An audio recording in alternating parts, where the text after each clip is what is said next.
inmateriales. Por ejemplo, la mente. Los pensamientos que tenemos no son materiales, no se tocan, no se captan con los sentidos, pero son muy importantes. Y si había que elegir, somos más casi mente que cuerpo físico. Los sentimientos, el corazón, digamos, tampoco se toca. Y sin embargo, somos sentimientos, nos mueven los sentimientos. El fondo tampoco se toca. Y incluso cuesta verlo, cuesta percibirlo, pero también existe y se tiene que experimentar. Y todo esto, el corazón, la mente y el fondo, son inmateriales. Yo defiendo que el ser humano es un ser inmaterial, sobre todo porque nos encantan los premios inmateriales.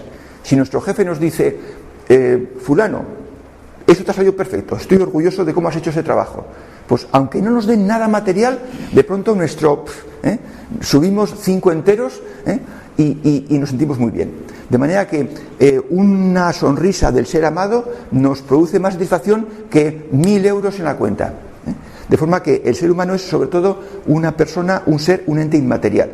Entonces, conviene que nos centremos más en lo que tiene más importancia, que es lo inmaterial, que en lo meramente material. Vamos un poco a lo inmaterial.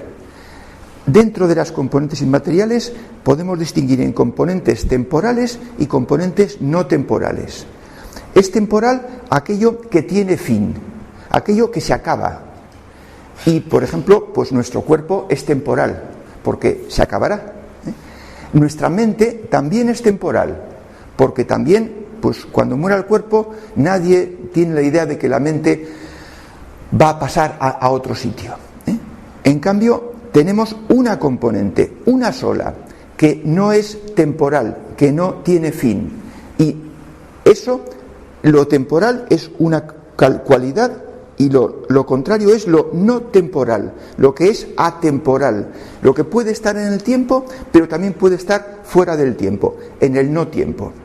Es decir, que nuestra vida es el tiempo, desde que nacimos hasta que morimos es el tiempo. Bueno, pues nuestro fondo existía antes del tiempo y existirá después del tiempo. De manera que lo atemporal es lo que puede permanecer y existir en el tiempo, pero también existe en el no tiempo, en lo atemporal. Entonces, de las dimensiones nuestras, únicamente el fondo es atemporal, que puede y está en el tiempo y también puede y está en el no tiempo. Yo soy enemigo de la palabra eternidad, porque la eternidad es un tiempo eterno y eso no existe. El tiempo se acaba para nosotros, para cada uno, y entonces entramos en la dimensión del no tiempo. Bueno, pues de todas nuestras dimensiones, del cuerpo físico, del corazón, de la mente y del fondo, solo hay una que sea atemporal, que sea capaz de pasar al no tiempo, y esa es el fondo. De forma que, según hasta por la mera lógica, puede pensarse o sospecharse que la componente más importante que tenemos no es la mente, no es el corazón, sino que es el fondo, que tiene la capacidad, solo ella, de trascender el tiempo y irse a vivir en el no tiempo. Bien, entonces, ¿qué pasa con el no tiempo? Pues entonces, para entender mejor estas cosas, vamos a hablar de una característica que tienen los seres, todo lo creado, tiene una característica o una diferenciación que es lo dual y lo único. Vamos a empezar por lo único. Y cuando digo único, lo escribo con mayúsculas, o lo pienso con mayúsculas, o lo pronuncio con mayúsculas. Lo único es todo aquello que solo tiene un signo y ese signo es positivo. Por ejemplo, el amor. No hay dos amores, un amor malo y un amor bueno. No hay dos paces, una paz buena y una paz mala. No hay dos alegrías, no hay dos felicidades, no hay dos sabidurías. Todo lo que solo tiene un signo y ese signo es positivo indefectiblemente, pertenece a lo único. Y entonces lo único, como es único, va todo junto. Habéis experimentado o vais a experimentar que cuando entráis en la dimensión única, cuando hacéis que la componente única, que aquí llamamos fondo, predomine y se manifieste y luzca, entonces vais a daros cuenta, por experiencia propia, de que se os junta todo lo que es positivo y único, y de que no va aislada la paz y la armonía y el gozo y el saber y la alegría y la felicidad, sino que se dan todas juntas. ¿Por qué? Pues porque pertenecen a lo único. Entonces, lo opuesto a lo único es lo dual. Y lo dual es lo que puede ser positivo y negativo. Lo que unas veces es positivo y otras veces es negativo. Por ejemplo, muchas veces nuestro humor es dual. Estamos de buen humor unos días y luego pasan cosas y estamos de mal humor otros días. Nuestros pensamientos son duales, mientras no hemos llegado a donde hay que llegar. De forma que unos días, pues, o unas veces, unos ratos tenemos pensamientos positivos y luego al cabo del tiempo tenemos pensamientos negativos. Lo mismo con los sentimientos. De forma que podemos distinguir claramente lo que es dual de lo que es único, por propia experiencia, sin que hacer caso a nadie. Y por descontado, la felicidad forma parte de lo único y lo que perseguimos forma parte de lo único, y estamos bien y nos hemos realizado y estamos a gusto cuando desarrollamos nuestra dimensión única, nuestras capacidades, y estamos dentro de la esfera de lo único. De manera que entonces lo dual, segunda categoría. Lo importante, lo verdadero, lo que llena es lo único. Y entonces, ¿por qué nos llena lo único? Bueno, pues porque lo único es como una especie de manifestación del uno, del que solo es uno, del que acumula todas las cosas que son únicas.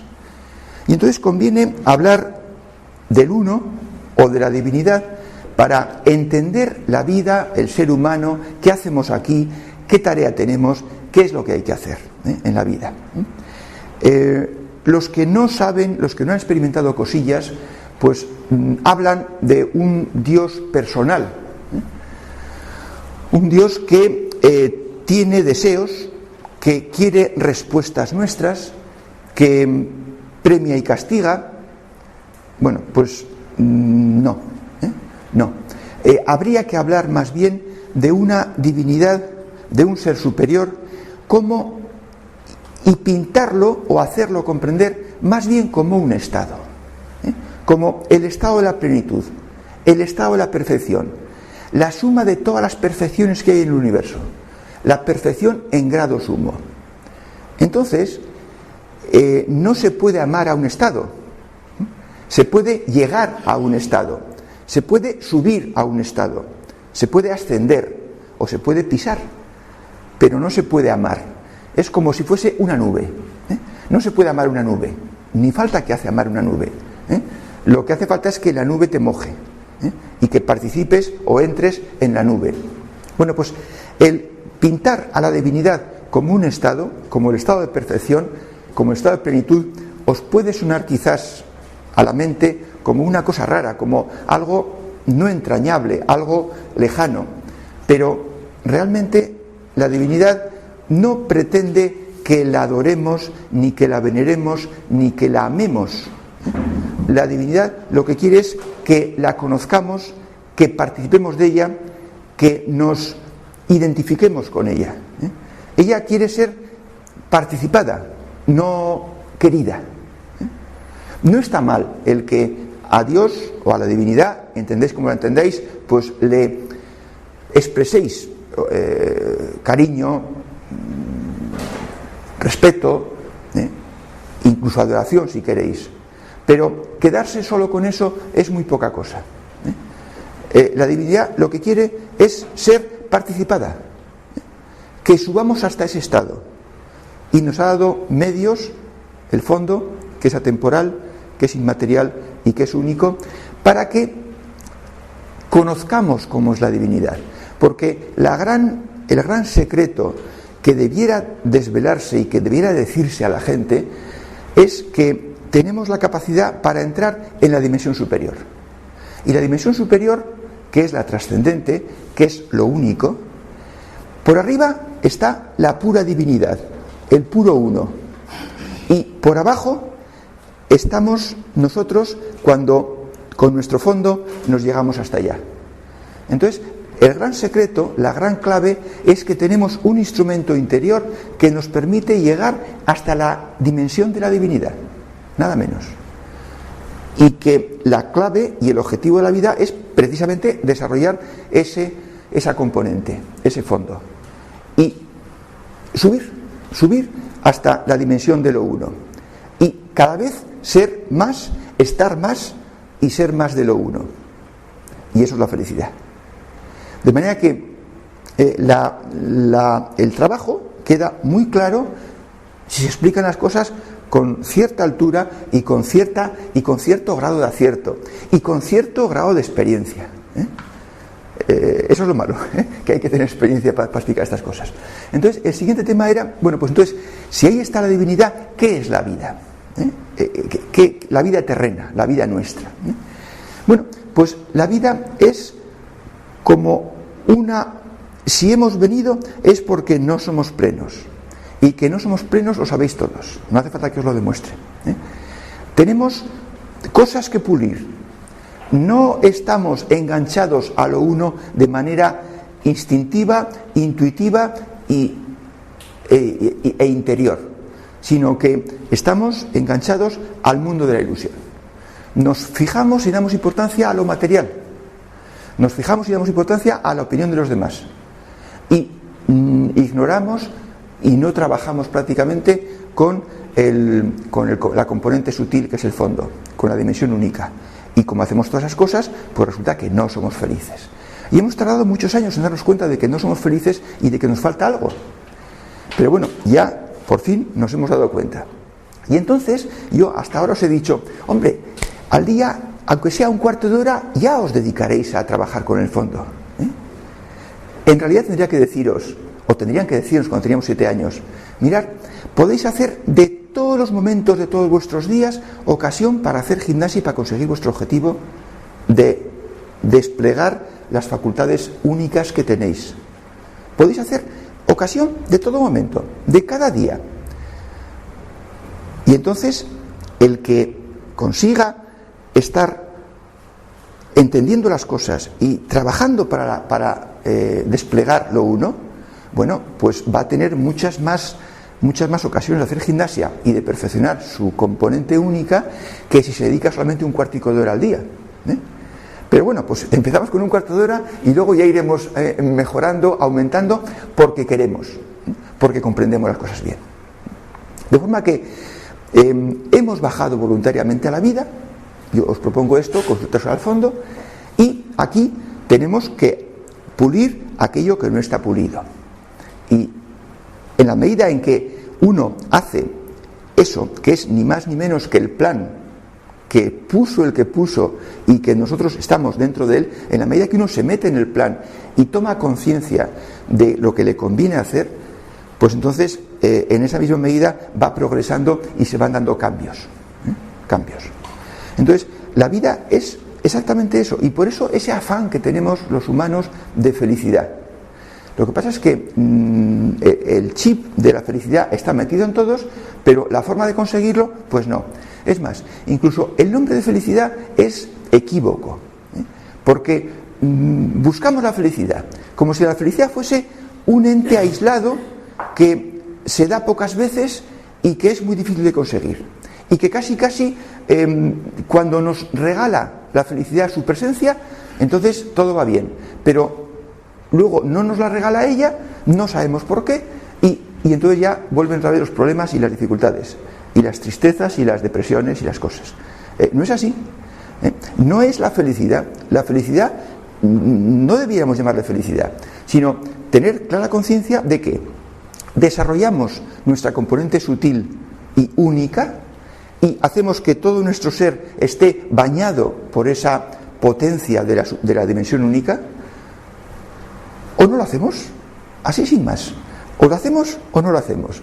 Y entonces a hacerlo le llamamos felicidad y a no hacerlo le llamamos mal. El mal no existe, ni la felicidad existe. Existe el que tú trabajas centrado en lo material y en lo poco importante, o trabajas centrado en lo sutil, en lo único y en lo importante. Está el que tú trabajas para el objetivo que tienes en la vida, o tú tiras por la borda el objetivo y estás jugando como los críos pequeños con plastilina y con Superman y con cosas de esas. Entonces es eso. O sea, Nosotros nos damos la felicidad que queremos darnos, que podemos darnos, que sabemos darnos, o en una palabra, nos damos la felicidad de lo que somos por dentro. Si estáis buscando es porque ya tenéis una componente de fondo, una componente sutil suficientemente grande como para dedicar al plan y al objetivo de la existencia. Pero tener conciencia de, o por lo menos plantearlo como opción, como hipótesis, que nos creamos a nosotros mismos, y a nada que tengáis un poquito de experiencia de mejora que hayáis tenido en estos últimos meses o últimos años, os daréis cuenta de que cambiáis, y de que si cambiáis es porque estáis trabajando. En una palabra, estáis haciéndoos y estáis creciéndoos y estáis mejorándoos vosotros a vosotros mismos. No hay, ya decía el día pasado que en este tema de la felicidad y de la plenitud y de la evolución no hay suerte, sino que hay estricto premio para el que hace cosas y no hay premio para el que no hace cosas. Y el hacer cosas y buscar o no hacer cosas depende a su vez de la altura en la evolución que cada uno esté. De forma que pues nos damos, nos creamos y nos hacemos tan felices y tan plenos como podemos, y podemos también según lo que somos. De forma que es como una pescadilla que se muerde la cola, vamos mejorando, vamos consiguiendo mayores logros, vamos mejorando, vamos siendo más felices, vamos teniendo más fuerza, vamos consiguiendo mayores logros, y así es el asunto de la vida. Completamente justo. Bueno, y esto es la vida. ¿Y qué es la muerte? Porque en general la gente, los occidentales, somos tan tontos, estamos tan ignorantes, que le tememos mucho a la muerte. Y encima decimos, y no sabemos lo que hay después. Y hay gente que dice, a ver si es que no hay nada, seguramente es que no hay nada. Bueno, todas las opiniones son respetables, pero son opiniones. Sin embargo, el que busca y el que desarrolla el fondo y el que llega a la unión con el uno, aunque solo sea de cuarto de hora, que decíamos el otro día, bueno, pues capta y olfatea y husmea lo que significa la unión con el uno, lo que significa la vida en lo uno. Y entonces se da cuenta de que en ese destierro que es la vida, porque la vida es un destierro, existíamos con el fondo antes de esta vida y el fondo existirá después de esta vida, y el salto es la mejora que hemos conseguido en esta vida. Bueno, pues entonces el que en esta vida desarrolla el fondo, entra en la dimensión de lo único y participa de esa dimensión, se da cuenta de lo que es vivir en esa dimensión de lo único. Y yo eludo la descripción, que lo experimente cada uno. Pero entonces lo que sí os puedo decir es que el que conoce lo que es la vida en lo uno, ya sabe lo que hay en el más allá. Y sabe perfectamente que no es nada temible, sino todo lo contrario. Realmente es un final del destierro. La muerte es el final del destierro y la vida es un destierro en el que nuestro fondo, crecido hasta cierto punto, está mezclado con las componentes materiales y temporales de la mente, el corazón y el cuerpo, y entonces pues hay una amalgama y eso hace que el fondo funcione mal, o por lo menos que tenga cierta resistencia. Pero el fondo, a la altura que sea, del tamaño que sea, viviendo solo él en la dimensión sutil, comprobaréis que se pasa divinamente. Y sabréis lo que es la vida en el más allá, cuando se acaba el destierro. Entonces, habría que hablar de la vida como eso, como un destierro. Como un destierro, como decía Epicteto, es una mala noche en una mala posada. Y eso es la vida. Una mala noche en una mala posada. Entonces, se acaba el destierro y ahora volvemos a casa. Volvemos a de donde es el fondo y donde realmente pertenecemos. Entonces, por eso se puede entender muy bien lo que algunos han dicho de la hermana muerte. ¿Por qué? Pues porque es una hermana, más que una enemiga o más que una calavera con una guadaña y tonterías de esas. Pero claro, eso, si lo lees o te lo dice alguien, pues la mente siempre tiene argumento para decir, sí, voy bien, vete a saber tú. Pero debéis experimentarlo y está puesto para que lo experimentéis. Y entonces se sabe lo que hay después. pero se sabe porque se vivencia ya aquí. De forma que entonces el salto, pues al revés, es un salto pues como el que de un día de calor se tira del borde de la piscina a la piscina. Se tira porque quiere, y dentro del agua está fresco y está más a gusto. No está peor que arriba sudando. Bueno, pues entonces es un poco lo mismo. De forma que la muerte no existe para el que tiene el fondo operativo. Lo que hay es una continuidad. Una continuidad. Y ya digo, esto es para experimentarlo. Y la gran ventaja es que están puestas las cosas de forma que lo experimentemos, que lo podamos experimentar. Y por eso ninguna persona que sabe le tiene el menor temor a la muerte. La muerte, el temor nos ha inculcado pues a base de manipulación y de desconocimiento y de ignorancia. Pero realmente es volver a casa, no es el final del destierro. Y me quedaba hablar de la ley de afinidad. La ley de afinidad es una ley muy importante que rige en la tierra, aquí, en el destierro, y que viene a decir, lo que ya sabéis, que los niveles afines se unen. De manera que entonces lo que es no claridad, no plenitud, materialismo 100%, se une. Y van a lo suyo. Y también lo que es conocimiento, sabiduría y plenitud se une y trabaja junto. Lo que pasa es que la forma de trabajar de los que no saben y la forma de trabajar de los que saben pues es muy distinta. Cualquier medio es lícito con tal de conseguir los objetivos, y en el otro lado se da una absoluta libertad para que cada cual siga su camino y llegue hasta donde pueda llegar, y de luego coacción y violencia en absoluto. De forma que si captamos la ley de afinidad como una gran fuerza que, sin verse, pero va moviendo todas las cosas, entonces podremos entender que los que están en un sitio tienen, a fin de cuentas, es como si la vida fuera una lucha de los estados de, digamos, no plenitud y plenitud por ganar adeptos, por ganar terreno, por ganar parcela, por ganar población. La no plenitud se esfuerza para que todo el mundo sea como ellos, y la plenitud también trabaja y se esfuerza para que todo el que quiera venir a la plenitud pueda hacerlo.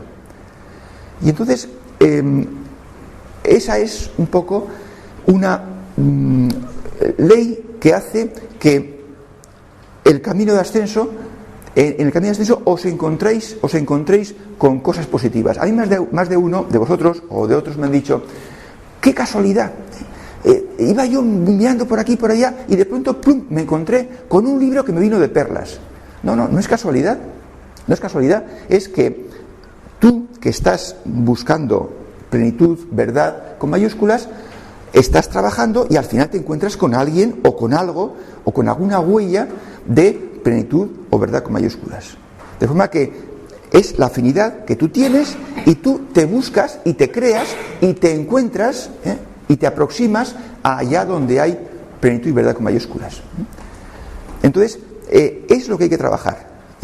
Tener claras las ideas de qué es lo importante, tener claro que el plan incluye y os da todas las facetas y todos los instrumentos que necesitáis. O sea, Dios no os da nada, Dios no nos da ya nada. Dios nos ha dado lo que tiene que darnos. Nos ha dado un hermoso fondo y una cabeza para pensar y una sensibilidad y un anhelo de ser felices, de ser plenos. Y eso se lo da a todo pequeñajo que nace a este mundo. Y luego le deja con total libertad que el pequeñajo vaya creciendo y vaya desarrollando. Entonces, somos nosotros los que nos damos cosas, trabajando, actuando, viendo dónde están las cosas importantes y desarrollando esas cosas importantes. De forma que sois todos totalmente autónomos. No dependéis de nadie, no dependéis ni de la divinidad. Si queréis rezarle, rezarle. Si queréis agradecerle, agradecerle. Porque eso es una especie como de expansión de vuestro corazón y de vuestra parte positiva, de vuestra afectividad. Pero no le pidáis, pedíoslo a vosotros mismos, porque vosotros sois los que podéis daroslo. Y esa autonomía es precisamente la grandeza del ser humano. Y es lo que los griegos dijeron hace mucho tiempo: somos un microcosmos. ¿Esto qué significa? Pues que tenemos capacidad creativa, tenemos la capacidad de crearnos. Somos un pequeño, y entre comillas digo, diosecillo que crea y se crea a sí mismo. Y crea plenitud, que es lo que la divinidad hizo, crear plenitud, y aquí estamos nosotros. Y entonces vosotros, internamente vuestro, sois capaces de crear plenitud en vosotros mismos. Esa capacidad la tenéis, y es cuestión de desarrollarla. Entonces, el camino debe estar muy claro, y el camino debiera estar muy claro. Y se enseñaba hace 2000 años, y se enseña hoy en Oriente. No se enseña en Occidente, y esa es nuestra desventaja. Pero por lo menos en los papelicos, en los papelillos estos que vais a tener, tenéis todas estas ideas para que sepáis que podéis trabajar. Todos, sin excepción. Y que no hay, es que yo no valgo, es que yo no estoy dotado, es que a mí se me da muy difícil. Bueno, tú estás a la altura que tienes. Tienes unos años, tienes una estatura, mides 1,60 o 1,80, y también tienes un fondo de un tamaño que no me voy a decir cuál es. Y lo que hace falta es que te decidas a desarrollarlo, porque capacidad para desarrollarlo la tienes. Pero esa capacidad no es para ponerla en marcha y a los 2 días decir, ya está. No, hay que trabajar y hay que poneros en la postura. Es difícil explicar la postura. Y yo sé de gente que ha tenido experiencias y digo, bueno, ¿y ahora cómo lo explicas? Pues es difícil, es difícil. Pero lo que importa es que la constancia, porque ya sabéis que, la divinidad ha puesto las cosas, y por lo tanto sería un absurdo que nosotros quisiéramos y la divinidad nos lo negara. No. Lo que pasa es que ese querer tiene que ser un querer muy limpio, tiene que ser un querer muy profundo, tiene que ser un querer de a todas horas, o por lo menos, y en cuanto se pone eso, con el tiempo se consiguen cosas. Bueno, pues esta es una teoría, una explicación de la vida, del ser humano, de la divinidad, de la vida, de la muerte, que debiéramos tener. Y cuando esto se enseñe en los colegios a la gente pequeña, pues entonces nuestra sociedad estará más sana. Mientras tanto, pues aquí estáis vosotros intentando hacer las cosas. Y se me ha acabado el tiempo ya. Ha pasado la media hora. De forma que ahora soy todo orejas y vosotros tenéis la palabra. Sobre esto o sobre cualquier cosa.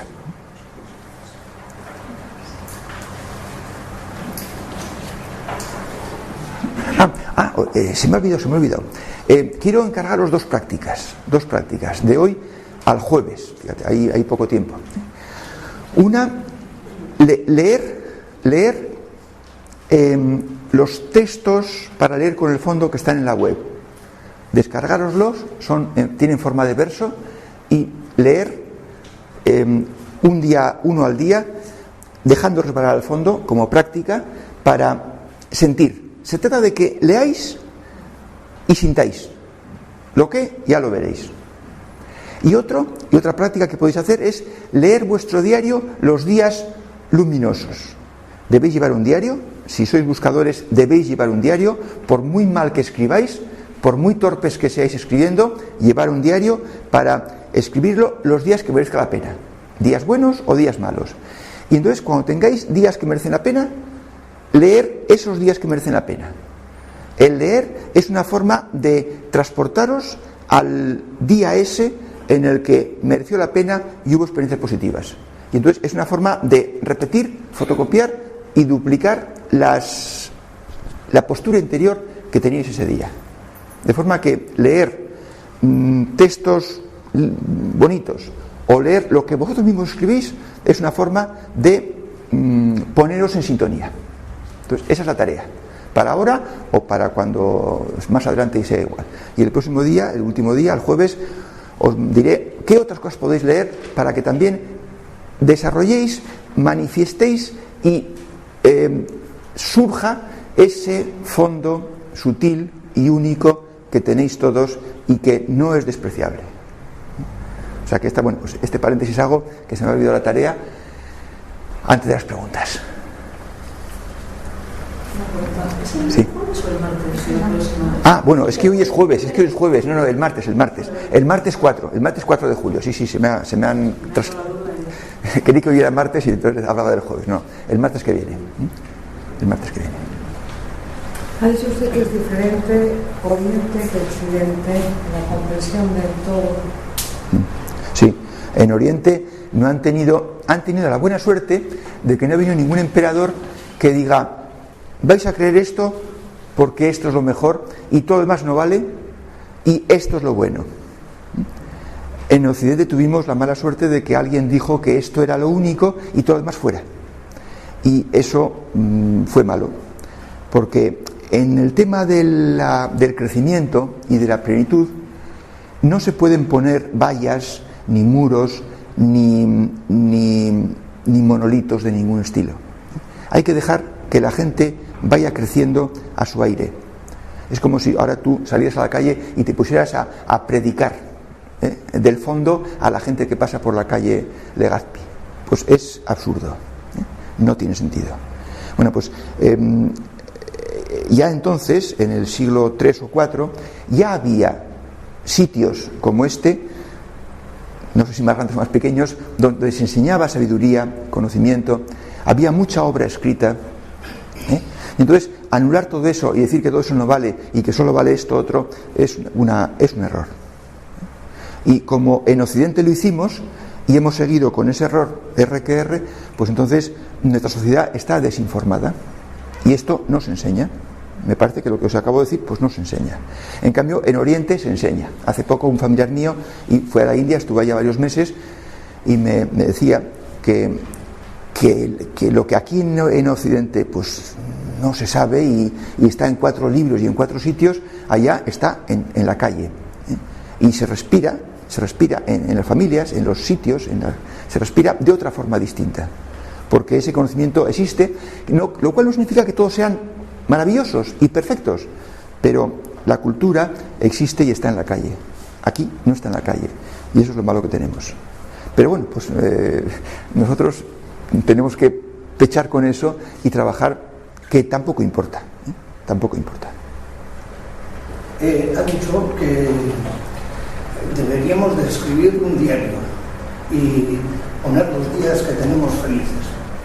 Si yo considero que tengo todos los días felices, escribo ese diario, pero al escribir ese diario, y ha dicho que no hay que tener, que no se teme que no hay que temer a la muerte. Ajá.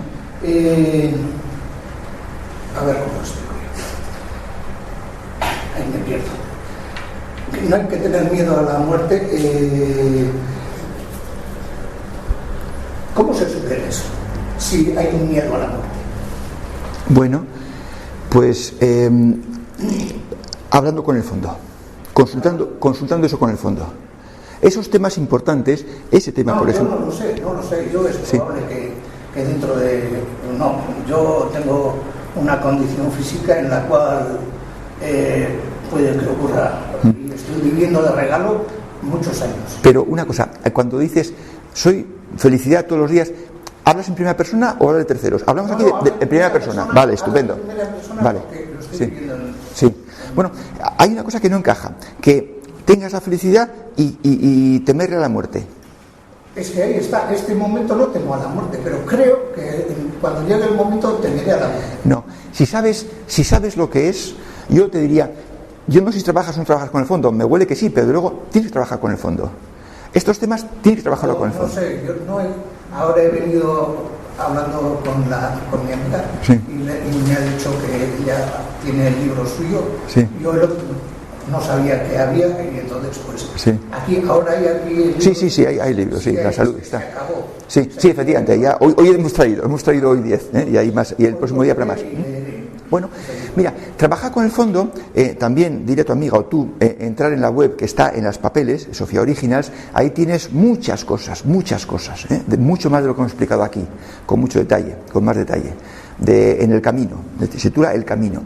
Y bueno, yo me pega que tú no vas a tener ningún problema en conectar con el fondo porque lo habrás hecho ya, aunque no le llames así.